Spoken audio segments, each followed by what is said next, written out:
do a book reading by Rohit Prasad. We go back 30 plus years. We were in college together, and I didn't know that he had the writing skills in him, but hey, you did. So thank you. Thank you for writing. It's a wonderful work. We are looking forward to really talking more about it, and really honored to have you here. So thank you for your time. So, I mean, I have read the book, right? And I think it's full of a lot of wisdom. But from your perspective, what is the story about? Thanks, Richard. Thanks, Kate and Juliana, for welcoming to your wonderful library. So the book is about a person's journey. It's a journey literally as well as in his mind, where he goes through various events in his life. And it's a parallel to Dante's Inferno, where in Dante goes through 9 levels of hell. Similarly, each level signifying a sin. So the book goes through 9 events. The person goes through 9 events in his life, which each event signifying a sin. And at the end of it, he learns how to become a better person, a better father, a better husband by learning from these sins or learning lessons from these sins. So at the end of it, it's an overarching story about learning and self improvement, while it has shorter stories about the 9 events in his life that he's experienced these sins. Wonderful. So you talk about the 9 sins and the 9 stories. Before we get into that, would you like to start by reading a passage? I would love to read one of my favorite passages.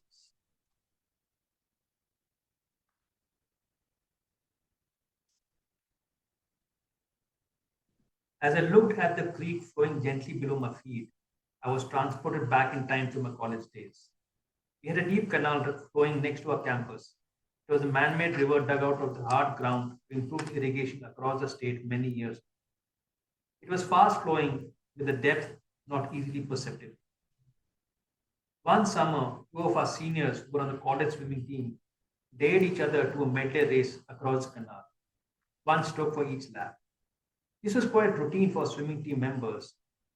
However, this was the middle of the night, where there was no one else around, no pedestrians, no other swimmers, and no rowers, no one to watch over them. Ready, steady, go, and off they went. They were neck and neck when they reached the other side. The one on the left got a better kick from the canal walls, gained some distance as they transitioned into breaststroke. The leader extended his lead further as it was his favorite stroke. As he neared the home stretch and could see the canal wall within palpable distance, he heard a shout behind him. He stopped mid stroke and turned around. His friend was still in the other half of the canal, waving his hand desperately and shouting, "Help! Help!" He didn't seem to be able to move his legs to tread water. His head started bobbing below water. It could be cramps induced by fatigue. He started frantically swimming back towards his beleaguered friend. He pushed his friend's body towards the canal wall and over the edge onto dry land. He then pulled himself up over the wall and placed his fingers under his friend's nose. He couldn't sense any breathing. He was an expert at feeling for the pulse, so didn't know how to place his fingertips. He tried CPR to the best of his abilities, knowing he never took emergency medical treatment. The ambulance came to a screeching halt next to his friend's inert body in the next few minutes. Prompt action from the medics was not enough to save him. Friend was declared dead at 40 minutes past midnight. He slumped down beside his friend and cried his heart out. He wished he had swum harder to save him. He wished he had never made the dare itself. Then he thought what a cruel coincidence it was. The deceased friend's father was an alumnus of the same college. The father had also been a great swimmer and a member of the college swimming team in his time. One summer, about 25 years ago, the father had made the same dare of medley race across the canal with his batch. In an unfortunate twist of fate, the father had won the race, while the father's batchmate had drowned and died. As they say, history repeats itself. Those who do not remember the past are condemned to repeat it. Why do we not learn from the past? Is it hubris, in arrogance that we will not that we will overcome the odds this time? Well, as you were reading that, Rohit, I was vividly imagining the canal by a campus, and of course, we all kind of knew the story there. Now, why did you choose to write this in the book? And what kind of message are you trying to convey? And you talked about history, you talked about we don't learn from history. Is that your intent? What is the message? So the broader inspiration behind the book would be that we wake up every day, read the newspaper, watch TV. There's so much negativity coming. I mean, you always have this negative news. Can you get something positive out of it? Can we learn from it? Can we? Is there a silver lining to this cloud? So again, in this story, uh, there is negative. There are two deaths, not one death. Two deaths according to each other. Is there some learning from it? I mean, this is it. It is a dark story, but what do we or what do the reader learn? What does the reader learn from it? So, what does the reader learn from it? That again, learn from history. Be aware that things can change. There are bigger forces than you that you need to be aware of. I mean, be mindful of history. Learn from it. Right? And you don't do a good job at that, certainly. So, what? So, is that where the idea of the Pilgrim as a developed book came from? So when I started the book, the working title of the book was "What Fresh Hell." Hmm. I mean, derived from the levels of hell, what fresh hell, because he goes through various events every time, says what fresh hell. But by the time I wrote the whole book, and I will read the last chapter to the last page, and I'm not giving anything in suspense, there's nothing, I'm not doing that. I realized that was the most apt sort of title for the book. Okay. Holy. All in all, sin doesn't pay. It destroys everything around. Going down the path of sin is the easy path, the path of least resistance. True reward comes to those who fight temptation of sin, live a righteous life.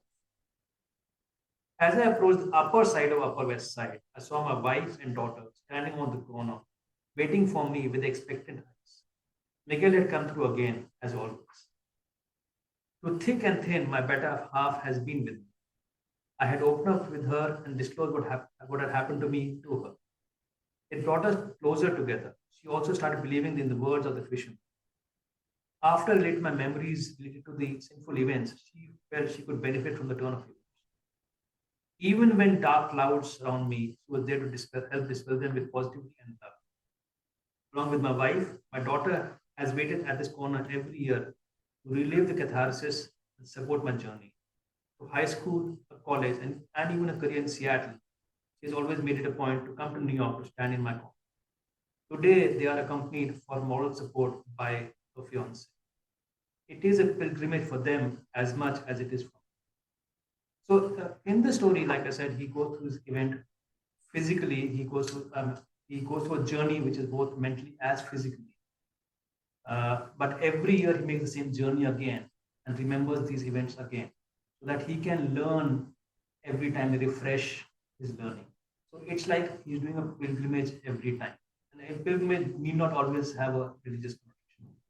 Right, right. So just pilgrimage through stories of life that teaches something about life. Or a journey that you make, which is tough. You have to go through the dark moments, or you have to go through some punishment or some rigorous test of yourself.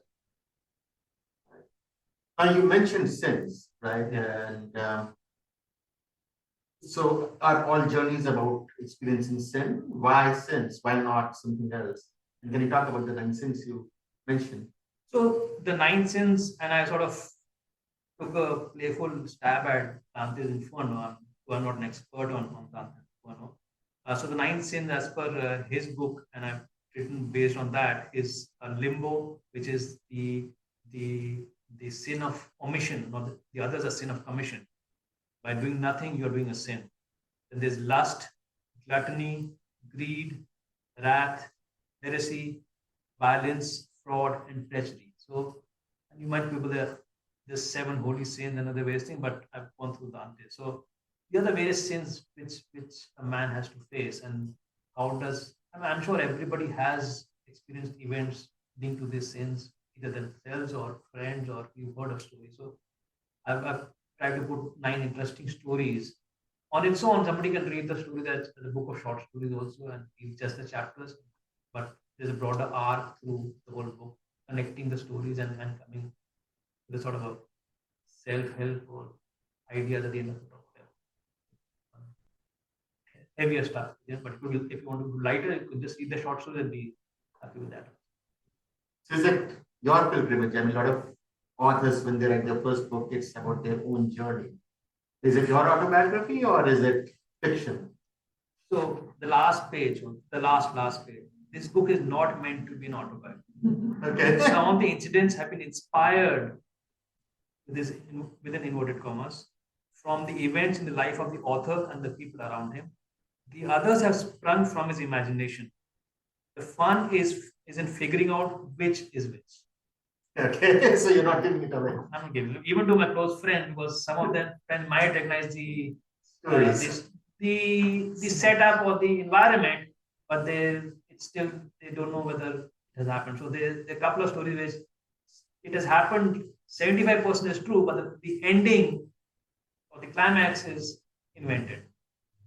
Okay. So now there is this guy, Roy Aaron. He has a very close familiarity to Rohit Prasad.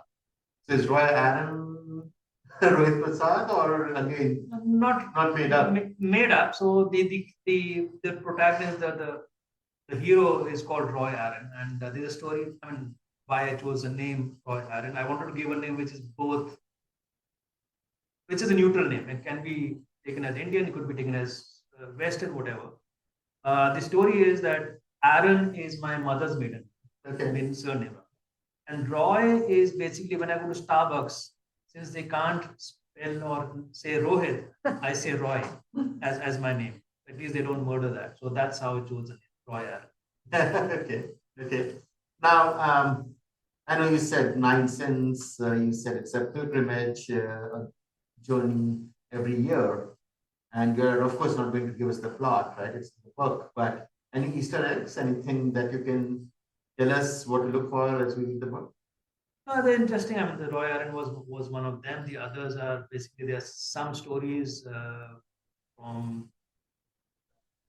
there's some stories which happen to the character, some stories are told to the character. So some in the first person, some are in like third person. So that's interesting to see.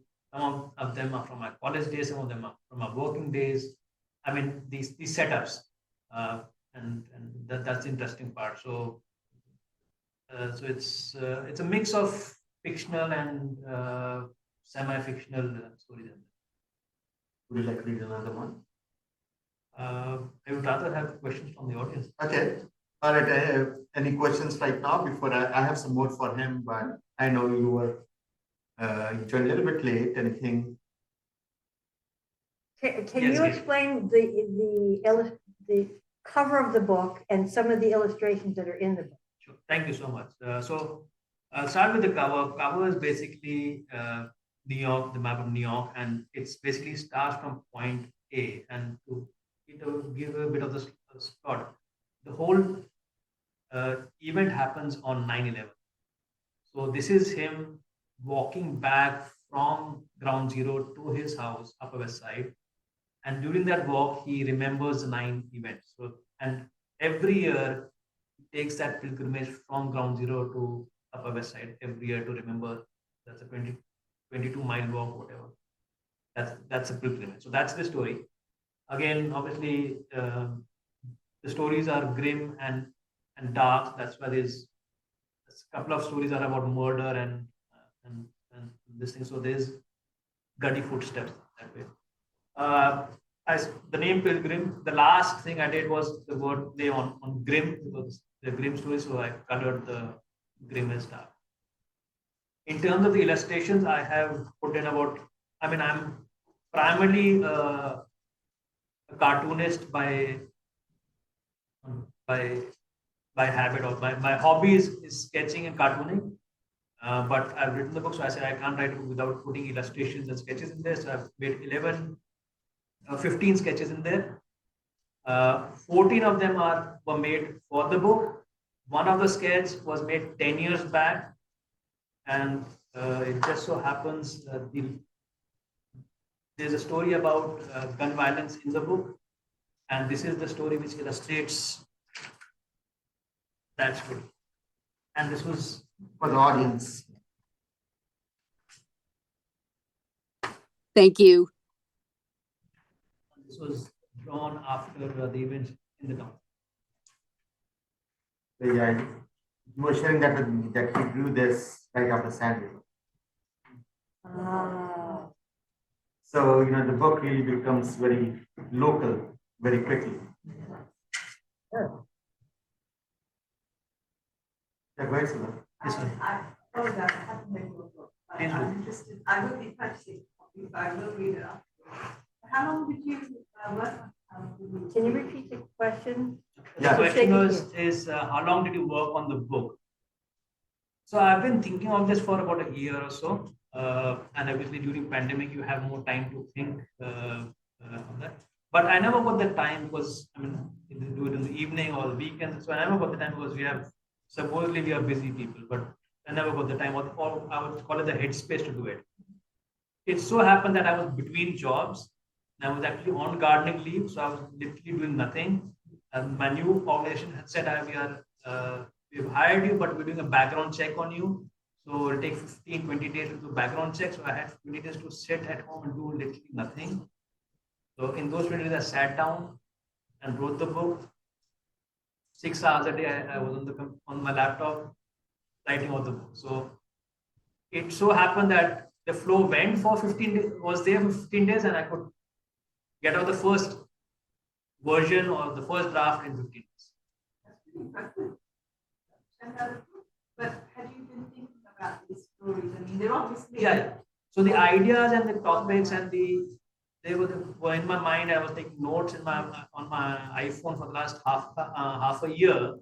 So I knew what the context and how it would flow, but I was not writing it. I was just thinking of the topics and what the overarching arc came like a month before that, but I never had the time. But this is when I got the time to sit down and write it. So I wrote it in 2 weeks, and then over weekend I was able to edit a bit and all that. So for aspirational writers, no pressure, right? Yeah. You don't have to do it in 15 days. You can take a year, and that's okay. As long as you write it, it's a good thing. Anything else on the question? Just When did no, you first? Sorry, go ahead. Go ahead. no, just an observation actually. Now, apologies for being this in the beginning, but I'm just looking at your map. And on that day, 9/11, I also did that walk. But I started probably a third way up from where the walk began. So I'm not very curious as to on that day when you were walking up, because I used to live on the Upper West Side as well, literally on that day. I'll tell one the fact, which is I said the fact I wasn't in the country on. Oh, okay. I came to the country in 2008. Oh, okay. So Yeah. I'll cross check your facts. I did that walk on that day. no, it's a meandering walk because the person is not focused on where he's going. He's sort of lost in his thoughts, so that's why it goes around. But yeah, there is some. I did ensure that the facts are right on a walk from A to B. Sorry. Yeah, my question was, when did you first think that you will write a book? I've been reading since I was a child, and I love books. I love books. I love libraries. So I don't know when I thought I would write something. As a matter of fact, when I published and told my friends, one friend, I used to work for Tata Steel in '97. One friend of that batch said, "I remember you telling me that you will write a book." I said, "I have no memories." First of all, amazing memory, but that's probably when I might have said. When you had these stories stuck in your head. I've been through school and college. I've been part of the magazines, editor of the magazine, writing stories for the magazine, sketching for the magazine, and so on and so forth, even in school and college and everything. But never, so I mean, there always were 1 page, 2 page articles, right? This is 200 pages. I mean, that is itself, I never had that huge a volume or that bigger product or whatever you might call it. Other questions? I want to ask. Yeah. So as you were writing this book, because it's about introspection, Sorry? it's about introspection, it seems. What was maybe a point of self-awareness or realization, or it potentially you see yourself in a different light after writing? No, I mean, it's interesting because I read it and I say, sometimes I also sit and wonder, this has, sometimes I also think, okay, this has more meanings than I actually thought of when I was writing it. Okay. And sometimes when I wrote the first draft, at least the chapter number one, I wrote the draft, and I went into back after a month, I said, I can put in this thing more and I can change the flavor of the story. So it becomes a normal story to become a different story altogether. From a, yeah, I won't tell you this, but it changed by putting in certain slices. I was able to change the flavor of the story. So it makes me wonder also, okay, this has something has multiple meaning. I didn't know that. I'm not that deep a person, but sometimes it made me feel, oh, I have depths. Yeah, and I mean, as you read the book and as you read the stories and read the paragraph, I actually have shared the prologue with my leadership students because there is quite a bit of depth and many layers to it, and you can really interpret it many different ways. So I would really encourage everyone to read. The stories are very rich, like Rohit said, very grim at times and heart wrenching. But what you come out of reading those stories is real wisdom. So I think that's kudos to you, Rohit, to make that alive and real in a book format.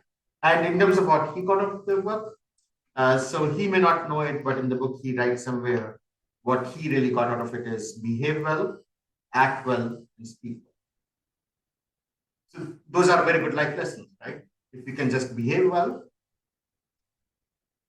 I mean, I know we struggle, especially after drinks.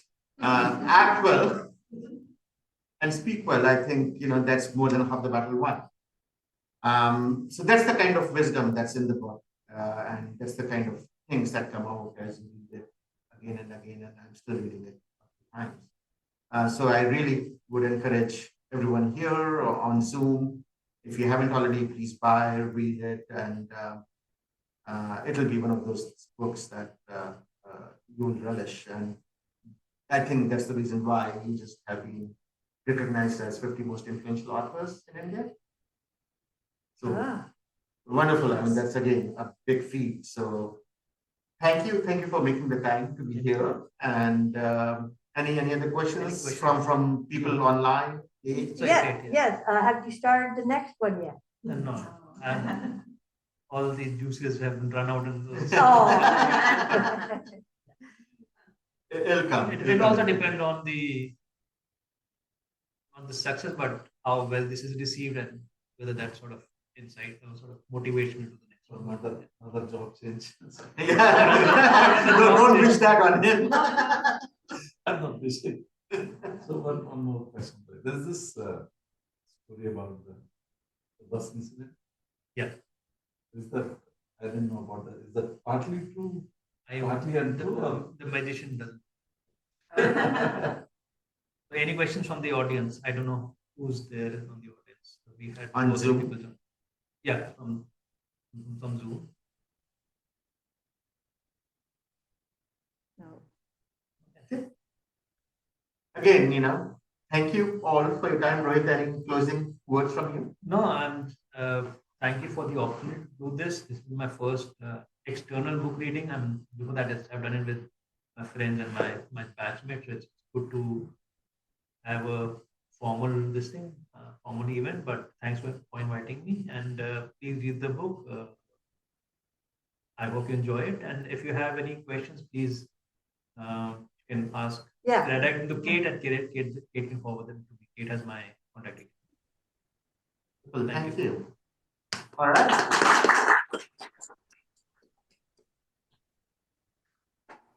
So we do have some snacks and food and coffee, so please join us and let's celebrate Rohit.